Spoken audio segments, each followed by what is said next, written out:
Hey guys, it's Destiny, and in today's video we are going to be doing a banner review for Jing Yuan and the 4 stars on his banner. And without further ado, let's get straight into it. So to begin, we're going to be talking about Jing Yuan and what he offers as a character. Jing Yuan is going to be our first limited Erudition Lightning character, which we do have a Lightning Erudition character already, but I personally believe that Serval and him do serve different roles due to the fact that Serval is heavily focused on damage over time with her shock, while Jing Yuan is focused on pure damage with the Lightning Lord. Speaking of the Lightning Lord, I will be explaining that as well. Jing Yuan is a character that is able to attack all enemies, and he's also able to have Lightning Lord stacks as he attacks. When he uses his skill, he'll be able to get 2 stacks. When he uses his ultimate, he'll be able to get 3 stacks. Now to explain the stacks, and this goes into Jing Yuan's talent, which summons the Lightning Lord at the beginning of the battle. The Lightning Lord will have a base speed, and from the beta, it was 3 base hits per action, which basically means when the Lightning Lord attacks in the turn order, the Lightning Lord will start off with doing 3 ticks onto the enemy when it attacks. The more stacks you have, the more it'll be able to do ticks against the enemy, which can lead to a bunch of damage being dealt onto the enemy. When the Lightning Lord takes also action, its hits are considered follow-up attacks. So light cones that focus on possibly increasing your follow-up attack damage can be really good here. Each of these hits will of course do lightning damage equal to percentage Jing Yuan's attack to an enemy and the enemies adjacent to it, which is really good as well. The Lightning Lord's hits per action can reach a maximum of 10, and each time the Lightning Lord's action per hit increases by 1, the speed of the Lightning Lord will also increase.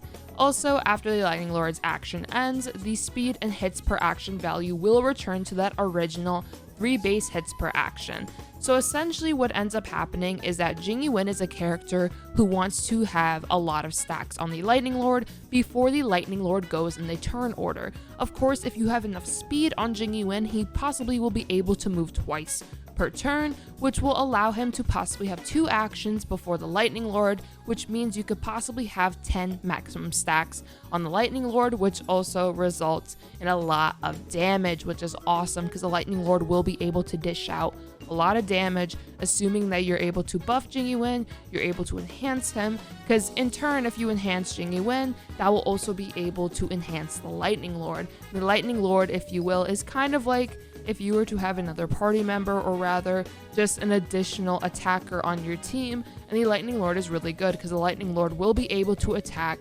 every turn order, unless Jing Yuan is knocked down or there is a crowd control debuff, which means Jing Yuan is possibly imprisoned, he's frozen, whatever it may be. That would be the only thing that prevents the Lightning Lord from taking action.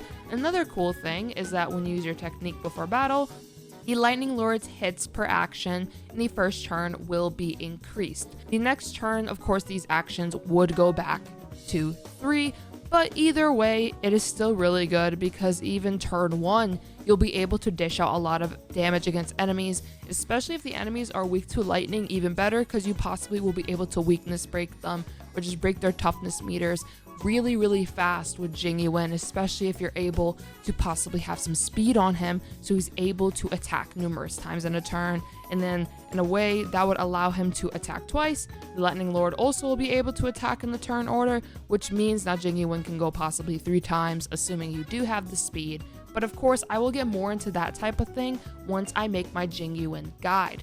Overall though, Jing Yuan looks like an incredible lightning character. He will likely be one of our most strongest, if not our most strongest AoE DPS character to release and also to be messed with. So I feel like Jing Yuan will be an incredible character on this banner, and of course as a second limited character banner, I think he is a very good option to possibly look into, just as Jing Yuan himself.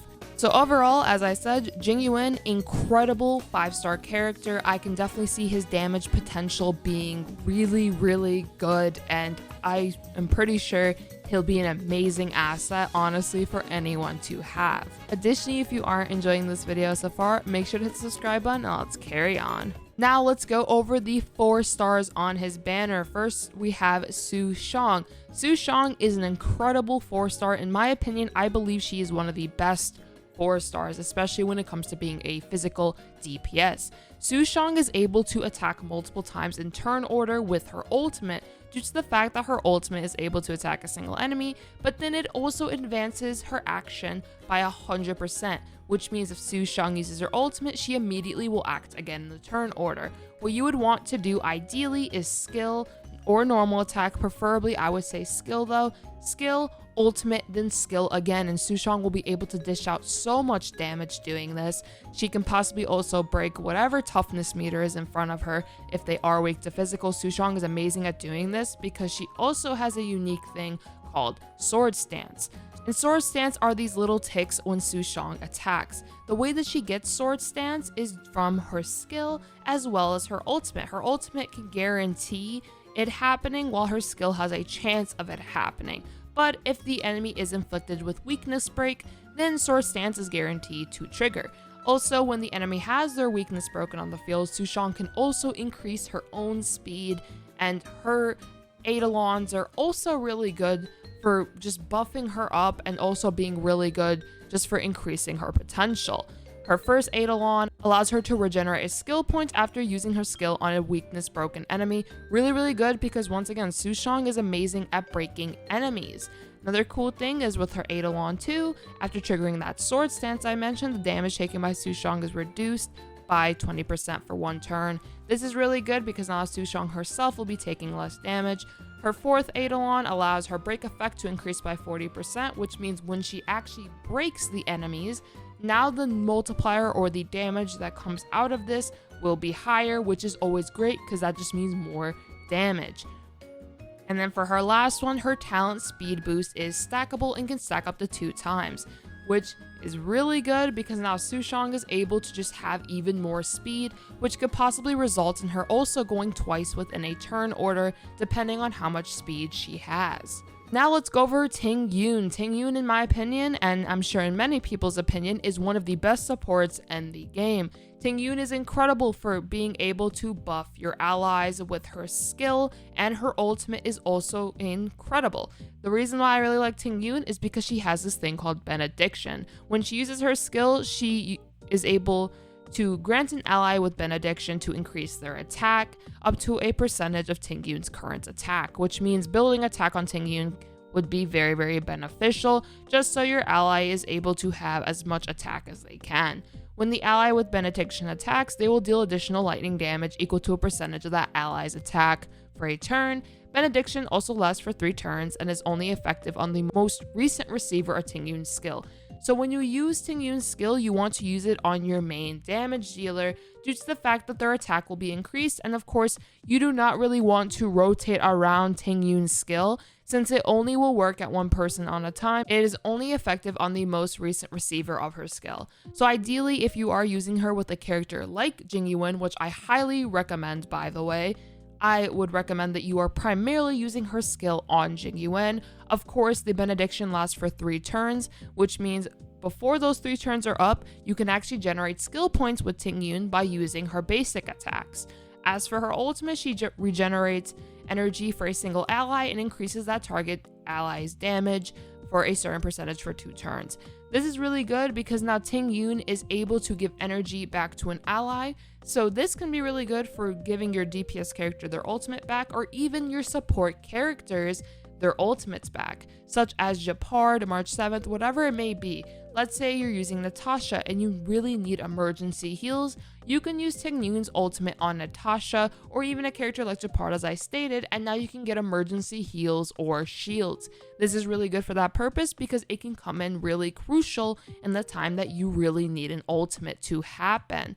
Also for her talent, when an enemy is attacked by Tingyun, the ally with Benediction will immediately deal additional lightning damage equal to a percentage of that ally's attack the same enemy. This is really good because when you are blessing your ally with Benediction, Tingyun will also be able to do more damage depending on how much attack your ally actually has, which once again, I think this would be really good to bless JING YUAN as much as you can. As for her technique, she gains back energy upon using her technique, which is really good because what this means is now she'll be able to use her own ultimate to give back energy to someone else more consistently, or rather faster within the battle you are doing. Because if you're able to start off the battle with her ultimate, now you can immediately give energy back to somebody. Let's say they're halfway through, that ultimate can possibly get them the other half, and there you go. Now you'll be able to use your ultimate turn 1, which could be really good for a character like JING YUAN as well, because then he can get more stacks for the Lightning Lord, which in turn results in way more damage being dealt even in turn 1. As for her traces, her speed is increased by percentage for 1 turn after using her skill. Pretty good for her possibly going twice in the turn order, which can be pretty beneficial as well. She's able to regenerate energy at the start of her turn, and she's also has a trace that can increase her basic attack damage. I don't know for sure if I would invest too much into that trace, but that trace can be really good if the ally you are blessing has a lot of attack, because now Tingyun can possibly do her own amount of damage, since she is a supportive character that can take advantage of your ally's attack to do more damage of her own to enemies. As for her Eidolons, they are also very good, because her first Eidolon, the ally that receives Benediction, will have its speed increase for a turn. Really good for possibly having one of your allies move multiple times in a turn. As I've stated, this could be really good on JING YUAN. The ally with Benediction regenerates 5 energy after defeating an enemy for Eidolon 2. Eidolon 4, the damage multiplier provided by Benediction increases by 20%. Really good for just doing overall more damage with being blessed with Benediction. And lastly, Tingyun's last Eidolon will regenerate 10 more energy to target ally, which is good because this just means that you have a likely or a higher likelihood now with the 60 energy being regenerated for an ally for that to be enough for your ultimate just to be ready, assuming that they have some of their ultimate already gauged up. So overall, Tingyun, incredible support at E0, even better if you can get some Eidolons on her. Overall though, I absolutely would try to grab at least one Tingyun if you do not have a Tingyun on your account. Lastly, we have March 7th. As we all know, we all have a March 7th, and she is really good. Just to give a quick sum up of March 7th, she's a character who can shield one of your allies, and when she shields one of your allies, there will be a taunt on that ally with the shield, and March 7th will be able to counterattack enemies that do attack that ally. Pretty good just for doing a little bit extra damage. Her ultimate has a base chance to freeze enemies. She does ice damage to enemies as well. And overall, I think that March 7th is an incredible supportive character, especially for free-to-play. The nice thing about her being on this banner is the fact that you can get Eidolons on her now. Her first Eidolon allows her to regenerate energy when her ultimate freezes an enemy, can be really good for getting back your ultimate quicker and possibly having the opportunity to freeze enemies more often. For her second Eidolon, when she enters battle, she grants a shield equal to her defense, plus 320 to the ally with the lowest HP percentage. This lasts for 3 turns. This is really good because whoever has the lowest HP percentage just gets a free shield. Pretty nice to have, honestly.